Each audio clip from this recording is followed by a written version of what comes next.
I'm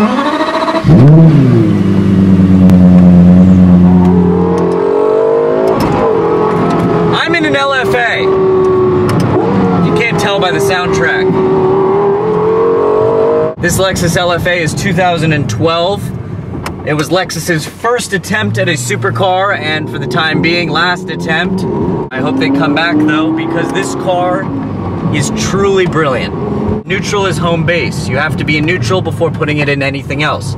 You pull the paddles together, they engage as neutral, you put it into first, or you put it into reverse. I know it sounds easy to the car guys, but it makes a valet parker's life a living hell, seriously. The people at Lexus designed this car to try to compete with all the great supercars. By no means were they trying to build the fastest car.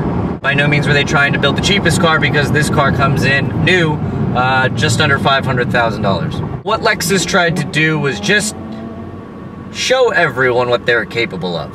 The car itself has about 5 to 8 different weaves of carbon fiber. I don't know, but that's just my own rough counting, and I'm not very good at math. You can't even open the hood without putting a carbon fiber rod in place to keep it upright. Every bit of this car has weight savings in mind, down to the key. Basically, Lexus has packed this car full of emotion. It just, no other car sounds like that. Seriously, when you're driving this car, it kind of makes the same noise a giddy child would make. I mean, listen.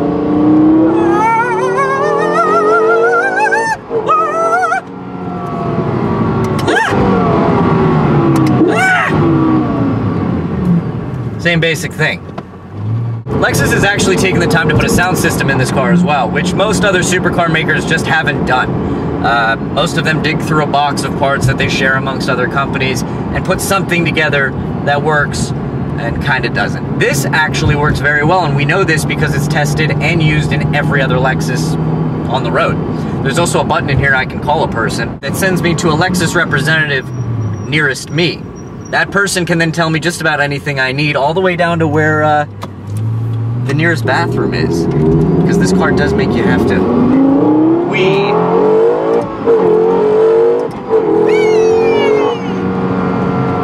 See?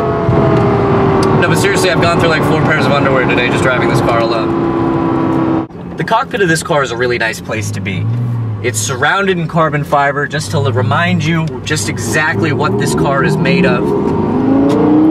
And this particular car is spec'd with a camel tan interior, which just wraps you in this blanket of hide and this beautiful, beautiful leather and stitching contrast. It just makes you feel at home. It's a really, really nice place to be. The seats, they don't look that comfortable, and they are made of carbon fiber in a monoblock shape, but they're very, very comfortable. They're easily adjustable, but they also just kind of put you in the seat. They hug you there, they keep you there. And for longer drives, these seats really don't cause any problems. Other than the fact that the seat heater is a very small knob with no label on it whatsoever, and I've had it on for 2 days straight. I think my ass is medium rare, but I've yet to get that checked. Thanks, Lexus. There's a couple things that don't make sense about this car. I guess when Lexus was designing the car, they were too busy thinking about the aerodynamics and how the mirrors would make the air flow and how the wing would go up at a certain speed, and they kind of just forgot about the whole cup holder thing. Or maybe they just don't drink anything in Asia. Or maybe the people at Lexus just thought that this car jolts so much under low traffic that you'd spill your coffee all over yourself, and they'd be right. While the steering wheel is a very, very comfortable grip, it looks like I've got one of the buttons out of a PlayStation mixed with a start button, which terrifies me when I'm going around a turn, as I do not want to turn the car off while driving. Another thing that kind of ticks me about this car is the spoiler. It's so cool.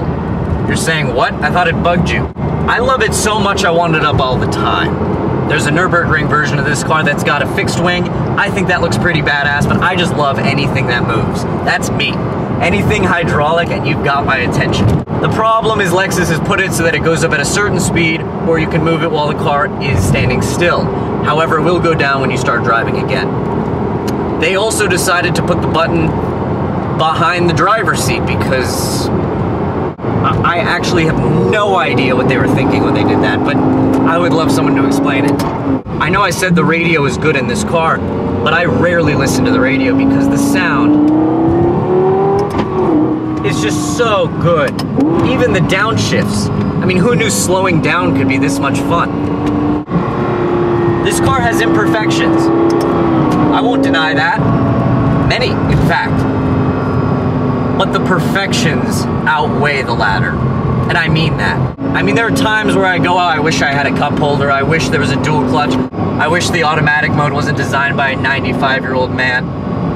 And then I just downshift, take a turn, and I forget all about what I was talking about. I guess that's where Lexus gets you. You should call this car the placebo effect. There's times when you want a bipolar car. There's times where you want a car with a split personality. This car with the spoiler down is a Lexus driving throughout Beverly Hills. People don't really know what it is. With the spoiler up, it's an LFA.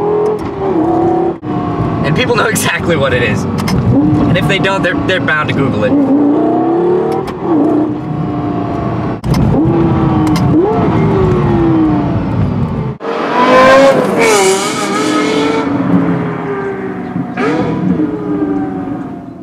I guess he said he had a Lexus. What's next? You head to his car for some sex. I pass by, can't hold back tears inside, cause Lord knows, for years I tried, and all the other people on my block hate your guts. Then you wonder why they stare and call you slut. It's like your mind don't understand. You don't have to kill your dreams, plot schemes on a man. Keep your head up, legs closed, eyes open. Either a nigga wear a rubber or we die smoking.